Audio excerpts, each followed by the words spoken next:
ஒரு ரேடியாலஜிஸ்டா இப்போ நீங்க பார்க்குற ஒரு ஸ்கேன் பேட்டர்னுக்கும் ஒரு 10-15 வருஷத்துக்கு முன்னாடி இருந்த ஸ்கேன் பேட்டர்னுக்கும் என்ன டிஃப்ரென்ஸ் இருக்கு? என்ன நீங்க இப்போ அதிகமாக என்ன மாதிரி கேசஸ் பார்க்குறீங்க?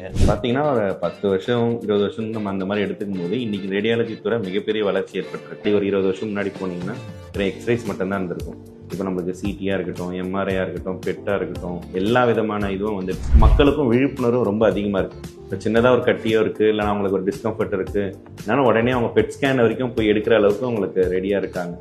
இப்போ ஒரு எக்ஸாம்பிள் வந்து பார்த்தீங்கன்னா உணவு முறை வந்து இப்போ எந்த நிலமையில போயிட்டு இருக்குன்னு உங்களுக்கே தெரியும். 12 மணியாக இருக்கட்டும், 2 மணியாக இருக்கட்டும், மிட் நைட் பிரியாணியாக இருக்கட்டும், இந்த மாதிரி 1008 உணவு முறைகள் மாறுறதுனால இப்போ நான் ஒரு அல்ட்ராசவுண்ட் எடுக்கிறேன்னா ஒரு 10 வயசு குழந்தைக்கே ஃபேட்டி லிவர் இருக்கு. அதே மாதிரி வந்து எல்லா காமன் ஏஜுக்கும் இப்போ ஃபேட்டி லிவர் ரொம்ப அதிகமாகி போச்சு. எதனாலனா மெயின் வந்து உணவு முறையினால தான். இப்போ வந்து ஒரு துரித உணவுகள் அதிகமாக எடுத்துக்கிறதுனால கூட அவங்களுக்கு வந்து ஃபேட்டி லிவர் ரொம்ப அதிகமாக இருக்குது. இப்போ ஃபேட்டி லிவர்னால பெரிய ஒரு பாதிப்பு அவங்களுக்கு வெளியில தெரியாது. ஆனால் அது காலங்கள் போக என்ன ஆகும்னா லிவர் ஃபெயிலியர் வரைக்கும் அந்த ஃபேட்டி லிவர் கொண்டு போய் விடும். ஆனால் மக்களுக்கு அதுக்கான விழிப்புணர்வு தேவைப்படுது.